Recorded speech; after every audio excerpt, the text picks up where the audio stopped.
everybody. Today is Sunday, May 18th. It's time for another tarot talk. And it is abnormally hot out. I'm kind of annoyed by it. I'm just gonna say.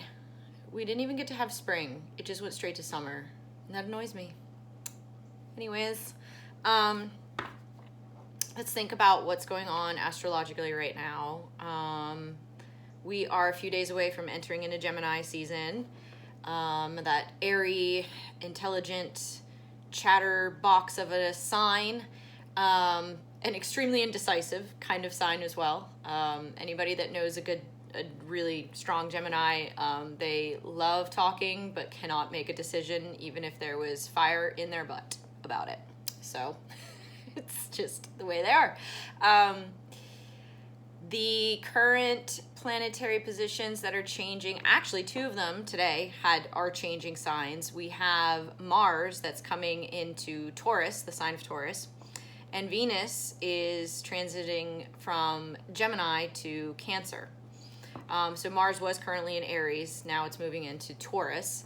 So let's talk about it. So Mars is the planet of ambition, drive, sex drive, just very fiery, goal-oriented, motivation. It's literally the planet that makes us make the choices and do the movements that we do in our lives. And it puts the fire, behind our ass on stuff. And depending on what sign it's in, it will accentuate the strengths of that sign or the detriment, depending on, what sign it is. So Mars moving into Taurus is definitely in its detriment. Taurus is the exact opposite of Aries energy. Taurus is very persistent, slow, methodical, patient, and we don't like being told what to do. So if you try to tell us to move faster, we'll move slower. Taurus energy in Mars is pretty funny. It's like two completely contradictory types of things. But in a collective manner, Taurus energy being in Mars means that it's slow and steady wins the race. So if you are investing in something or planning or making a plan or any kind of decisions, motivational things you have going on in your life, right now Mars is asking you to slow and steady. Take it easy. There's no rush. Where's the fire drill? Aries energy's gone. Fire drill's over. Calm down. Slow and steady, persistent, methodical, observant. You don't need to be all like about it. It's all good. We got you. Mars energy just is like, all right, I have to pump the brakes. Got to slow down. Just take it easy. Savor the moments. That's what Mars and Taurus energy is. Savor the moments, baby. Don't rush a good thing. Enjoy every moment of it because it's not going anywhere. It's not going anywhere. So enjoy it. Savor.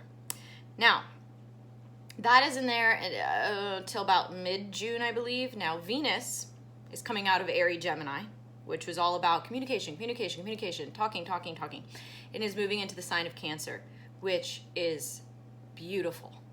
Cancer is a very watery sign, very emotionally driven.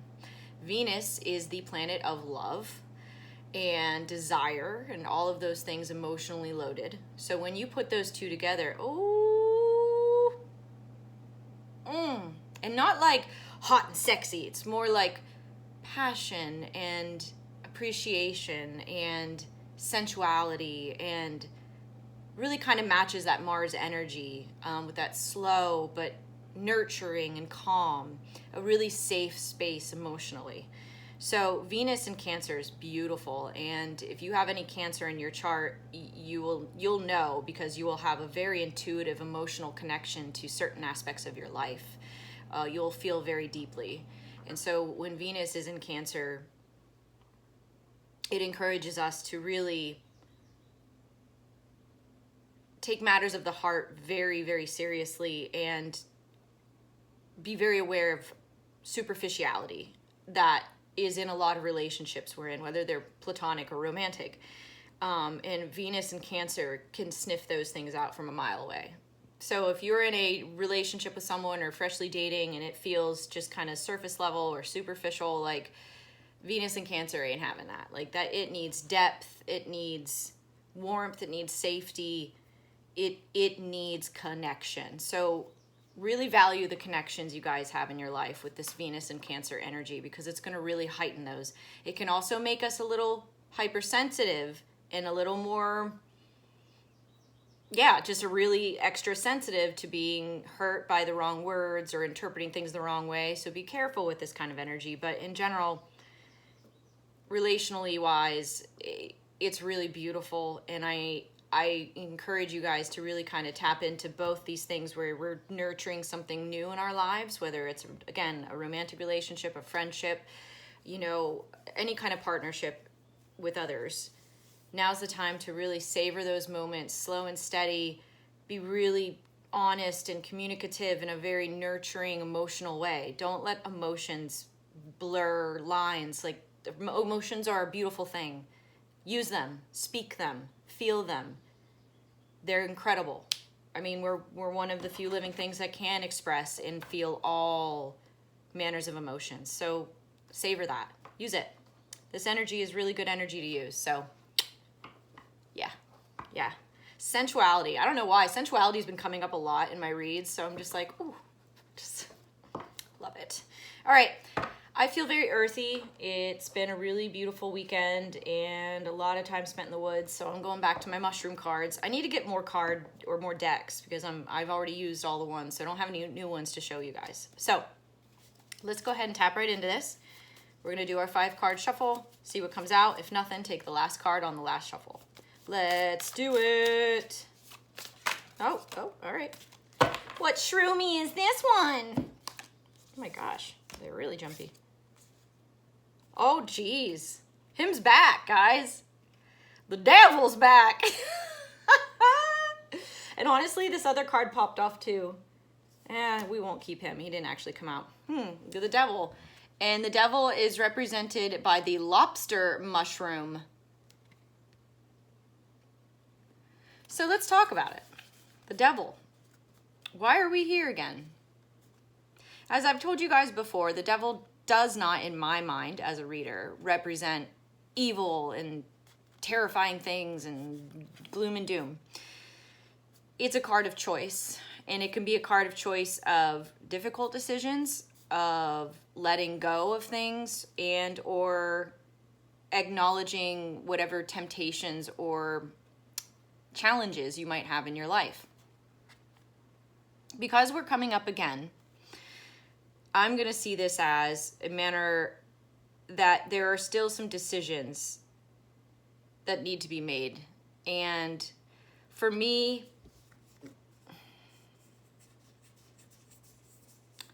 temptation is really just honing in on this for me. But temptation, guys, can be so many things. It doesn't mean it's, having an affair or, things that are really dramatic. It could be as simple as like, I'm tempted to eat ice cream for dinner at night, it's like any of those little evils in our lives that are part of the human experience. And the fact that the devil is coming back again kind of really tells me that there's still a lot of temptations that in a way redirect us even when we're not thinking about it. Take us down roads or paths that we didn't realize we were going down. Even it's just a thought pattern. It doesn't even have to be a physical choice. It can be just a thought pattern. But I feel that this is coming out now, given that we are entering into a really slow and steady, emotionally heavier time with Venus and Mars energy going on right now, that I kind of think this is reminding us to really make the right choices. Temptation can be very, very powerful, and temptation can also be led with fear, fear of change, things like that. I kind of get the feel here that we as a collective we're terrified of change, and there's a lot of change that's happening, and it's happening fast. With politics, AI, just the world is just whirligigging away and we're just spinning, you know, and the temptation to give up or give in or let go or say fuck it, you know, like those are the kind of things I feel like can be really easy to lean into when you feel lost.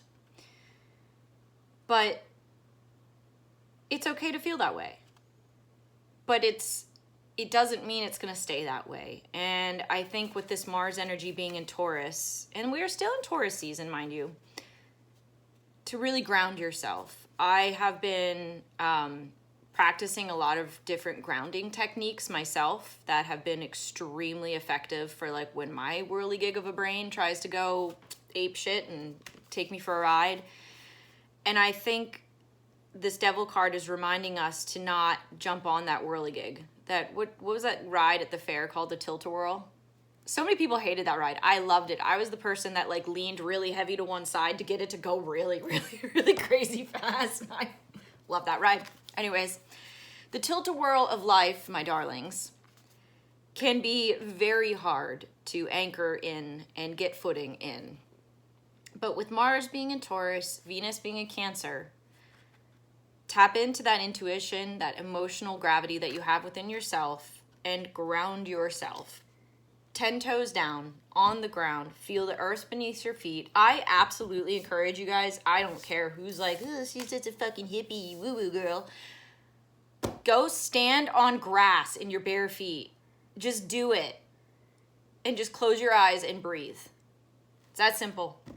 That's a grounding technique. And it's incredible. I don't care what's going on in your head. I don't care what's happening in your life.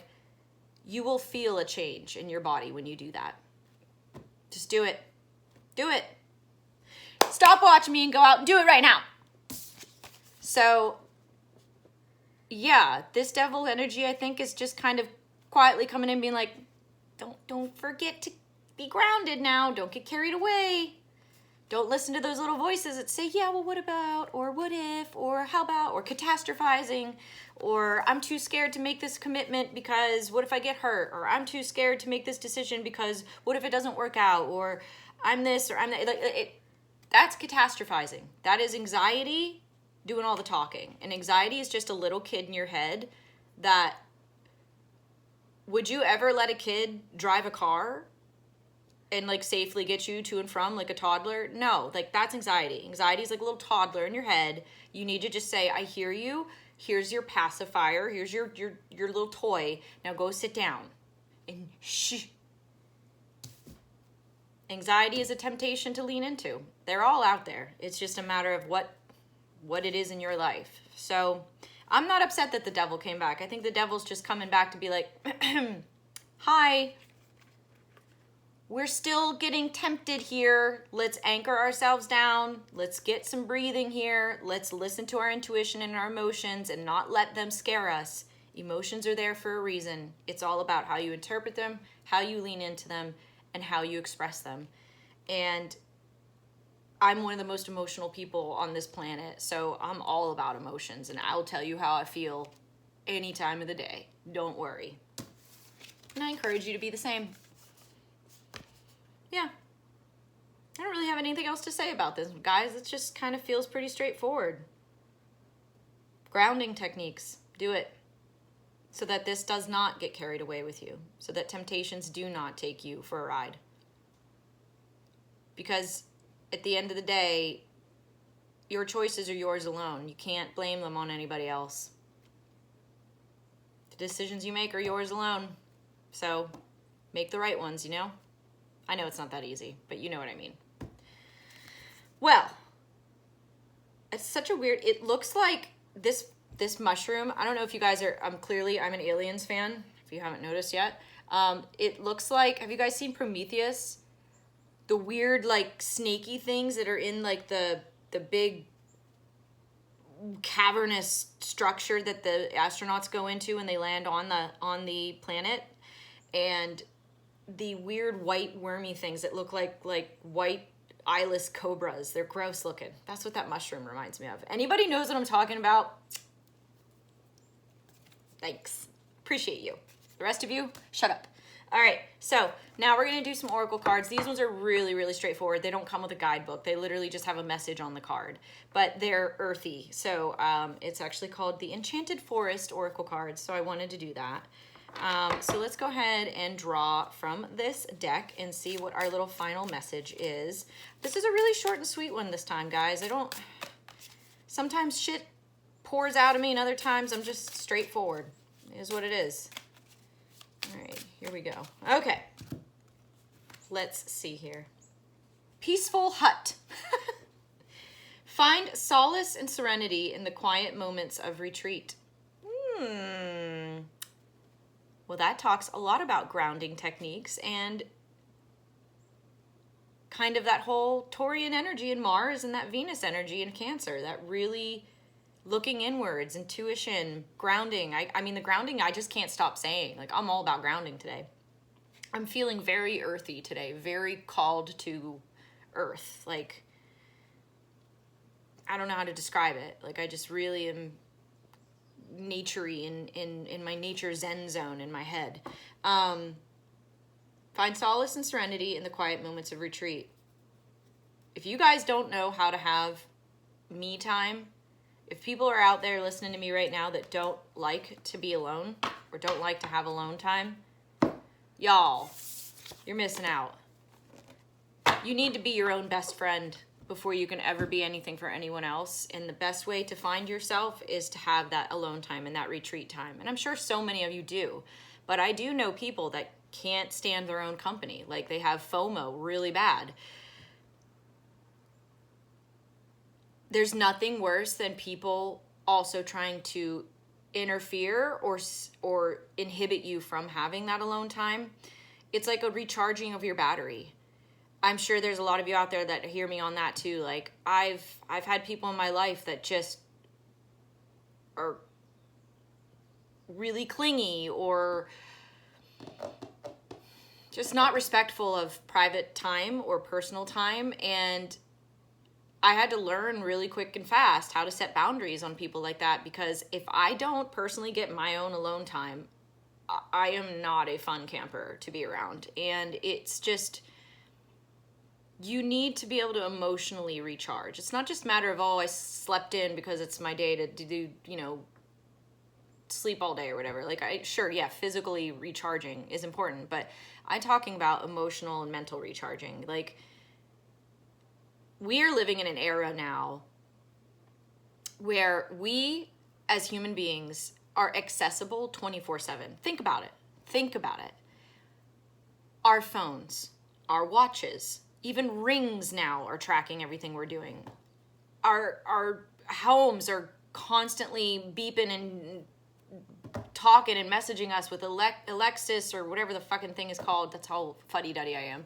And our camera systems and our security systems and everything's picking up motion and telling us and alerting us. Like, our entire lives, waking lives, we are bombarded with information and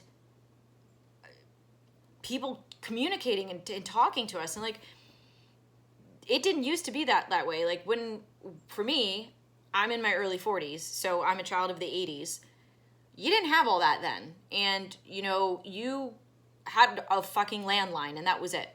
I mean, we were just getting internet in the 90s whenever I was a kid. So you weren't accessible. If you weren't home when someone called you, that was the end of it. They couldn't text, they couldn't email, they couldn't fucking, no, you weren't reachable. And I look back on that now, and how blissful was that? So my point is, make a point in some time of your week or your day, even if it's a little bit every day, or your weekends.